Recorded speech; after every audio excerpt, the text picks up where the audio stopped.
Agora, só para encerrar, Léo, eu acho que a Leila, e aí a gente pode discutir adiante se é certo, errado, insistir com o Abel e tal, mas a Leila olha para trás, com certeza, quando a gente fala de 2020, outubro de 2020, quando o Palmeiras estava fechado com o Miguel Ramírez, uma delegação do Palmeiras foi até Quito para assinar com ele, aí ele disse não, porque queria terminar o ano dirigindo o Independente Del Valle.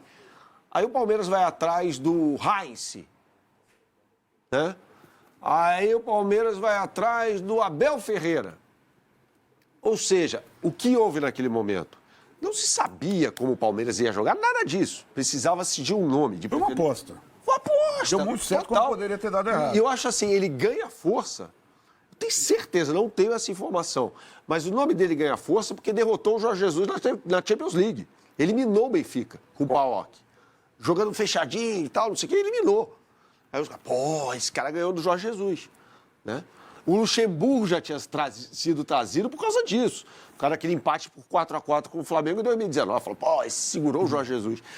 E aí acho que isso trouxe o Abel, né? Assim, Kaká, ela tem uma convicção em relação ao Abel Ferreira.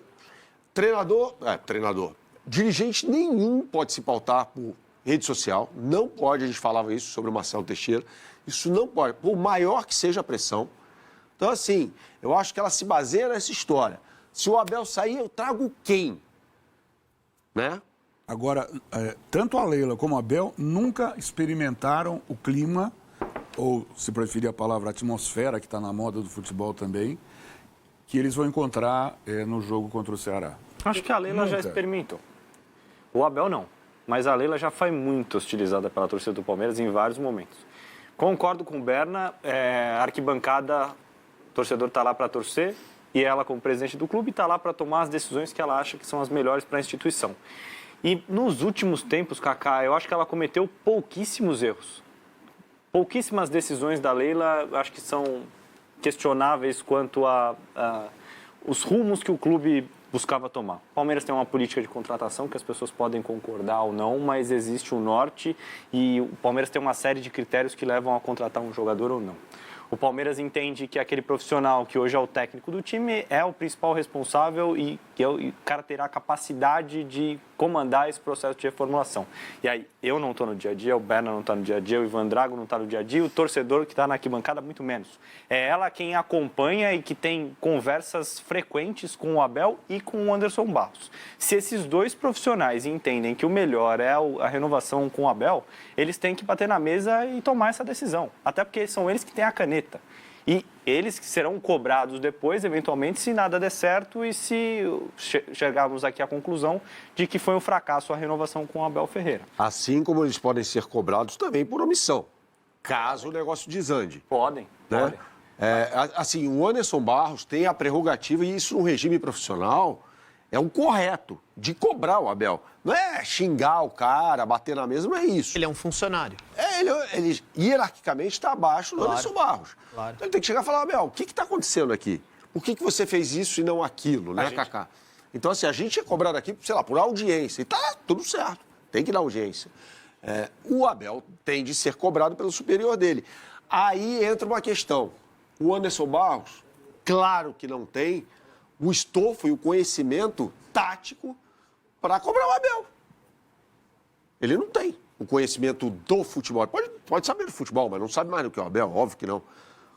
Aí fica uma situação complicada. Não, mas a decisão seria monocrática. Ela seria da Leila. A Leila, mas vocês mesmos já disseram que o Abel serve como uma espécie de escudo para a Leila? Também. Para raio total. Mas qual seria a justificativa para demitir o Abel agora? Não estou falando de demissão. Estou falando de demissão. Eu acho o seguinte, a Leila, quando vem a público e fala isso, ela deu por uma aposta. Porque o mais fácil nesse momento, para ela, era demitir o Abel. O mais fácil era isso. Pelo contrário. Não, eu acho que sim. Assim, para entregar uma cabeça para a torcida... Eu acho que ele ainda é um escudo.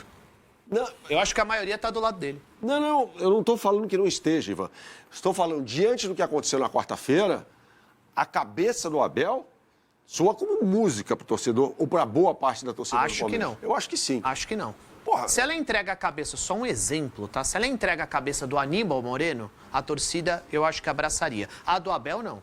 Tanto é que o estádio se manifestou contrário. Uma coisa é você criticar o Abel no estádio, outra coisa é você pedir a saída dele. Não, quando a os caras organizada- falaram, Abel, vai CF, Isso. o meu Palmeiras não precisa de você, não precisa de você. Foi aí que o restante do estádio se manifestou. Não, mas qual foi? Aí eu não estava lá, por isso que eu aciono o Léo aqui, Cacá. Porque uma coisa é você criticar. Quando a organizada gritou, o setor o Palmeiras das organizadas- não precisa de você, o estádio... Opa, não, Mas precisamos... que parte do estádio foi? Essa divisão é histórica. O Léo estava lá, o Léo acompanhou. Testemunhou o fato. Não era só a organizada, mais pessoas se manifestaram junto com a organizada, mas houve uma manifestação também de uma parte do estádio contrária a essa decisão de hostilizar Abel Ferreira. Isso aconteceu no Allianz Parque no jogo contra o Corinthians. Eu acho que haveria uma divisão grande, mas não é, como você colocou, não seria uma decisão unânime. Entrego a cabeça do Abel e todo mundo fica tranquilo. Tanto quem xingou quanto a outra parte, como seria no caso do Aníbal Moreno. Eu acho que ela teria um problema a mais. Ou dois, né? O primeiro, que essa parte da torcida não compraria essa demissão. Segundo, vou ter que ir para o mercado arrumar um treinador agora, no meio da temporada. A demissão do Abel, acho que a gente nem cogita aqui, porque a diretoria do Palmeiras não trabalha com essa possibilidade. Então, acho que seria uma fantasia da nossa parte aqui ficar falando sobre demissão do Abel. Acho que o que está em questão é renovação ou não do contrato dele no final do ano. E a convicção da diretoria do Palmeiras é tão grande de que os processos estão sendo bem conduzidos, por mais que você tenha que ter um conserto de rota aqui ou acolá, de que o contrato já está na mesa desde o começo do ano para ele assinar.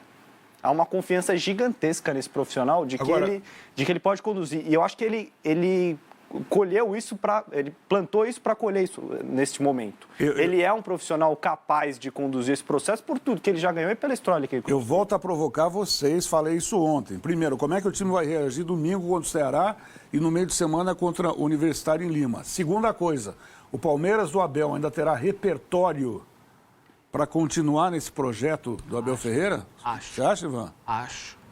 Eu continuo acreditando no trabalho dele.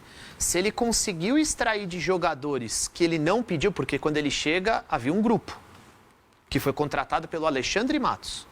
Ele pegou aqueles jogadores e transformou o Palmeiras numa equipe extremamente vitoriosa. Gustavo Gomes, Zé Rafael Veiga, Rony, por aí vai. Tantos outros passaram pelas mãos dele e foram campeões pelo Palmeiras. Ele está montando um grupo novamente. Está escolhendo a dedo quem ele de fato quer trabalhar, com quem ele de fato quer trabalhar. Por que ele não pode potencializar como ele fez no passado? Eu não duvido da capacidade profissional dele, não duvido mesmo. Eu acho que a fase é ruim e essa fase já dura um bom tempo. É essa a minha ressalva. Essa fase ruim nunca deixou de colocar o Palmeiras como uma equipe competitiva no cenário nacional. Sabe qual que é um outro ponto? Eu acho que a gente coloca a discussão sempre a curto prazo. O que o Palmeiras vai ganhar? Como é que vai ser o ano do Palmeiras até o fim de 2025? Nesse caso, eu também acho que a diretoria do Palmeiras acerta. Ela pensa a longo prazo. Como é que estará o Palmeiras daqui 2 anos? Como é que estará o Palmeiras em 2026? Como está sendo conduzido esse processo? Mesmo que tropece do brasileiro... Tudo bem, a pressão vai aumentar, a arquibancada vai chiar, isso é inevitável. Mas acho que há uma convicção muito grande no que está sendo feito internamente e de onde o Palmeiras quer chegar. E a forma como vai chegar até lá. Porque todos esses profissionais sabem chegar, digamos, à glória. A conquista, a glória eterna, como é o slogan da Libertadores. Esses caras já conquistaram esse tipo de torneio e também tiveram um processo longo até chegar lá. Então, esses profissionais sabem como conduzir o barquinho neste momento. E assim, você vai olhar para essa fase ruim do Palmeiras, mais uma vez, em nenhum momento o Palmeiras deixou de ser uma equipe competitiva. Você pega o ano de 2025. O Palmeiras está em crise, mas ele chega à final do Campeonato Paulista. Perde para o Corinthians, isso tem um peso muito... Claro que tem, mas ele disputou. Sim. Ele não foi lá só para participar. Levando a fase de classificação, meio pedra, meio leite. Perfeito. Ele vai para a Copa do Mundo de Clubes e vai pelo menos até as quartas de final. Não, mas aí eu discordo de você, tem que analisar o desempenho. Tem que analisar o desempenho. O desempenho sempre será analisado, eu só estou colocando resultados. Não, tudo bem. Porque na fase ruim... É inadmissível fazer um jogo como fez contra o Inter Miami. Na fase ruim... É inadmissível aqui. Não, perfeito, eu concordo com você. Como eu acho que o Palmeiras mereceu a desclassificação para o Corinthians. O que eu estou colocando aqui é que, mesmo com tantos problemas, em nenhum momento ele deixa de ser competitivo.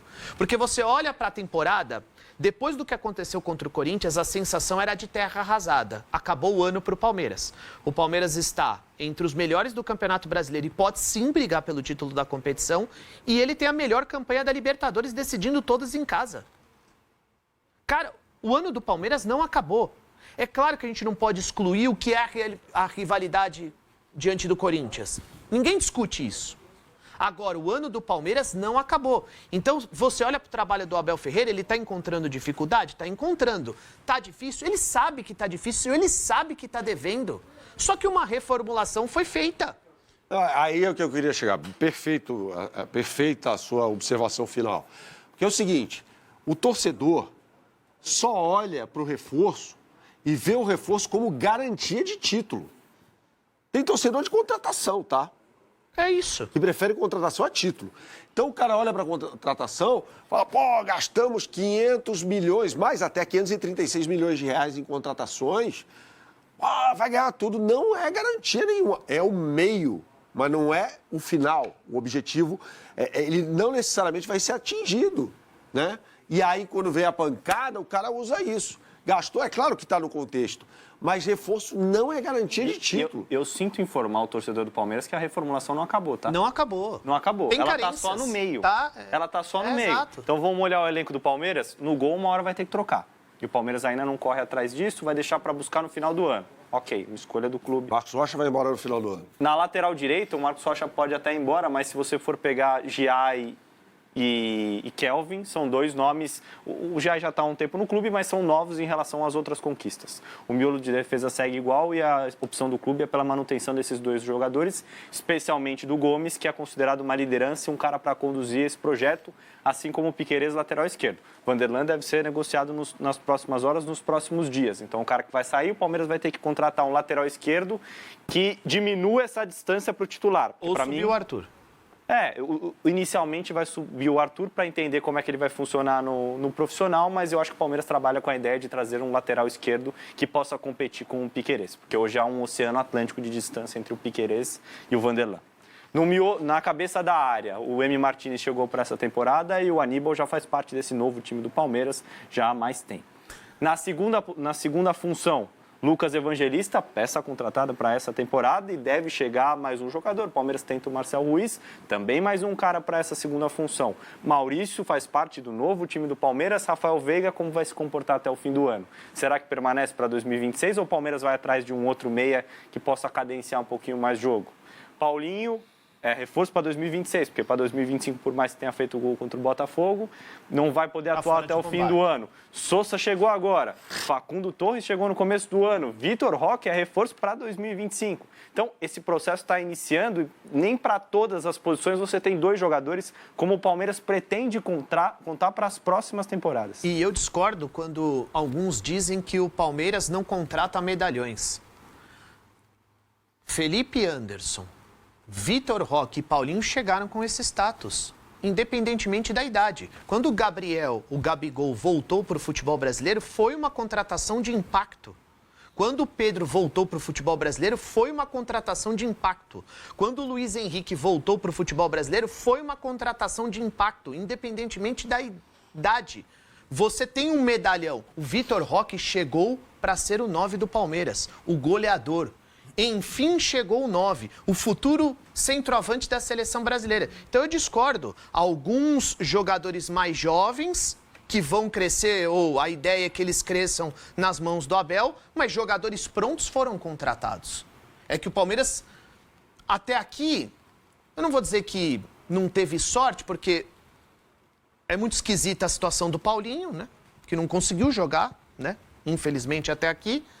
O Felipe Anderson ainda muito abaixo do que todos esperavam, certo? Sim.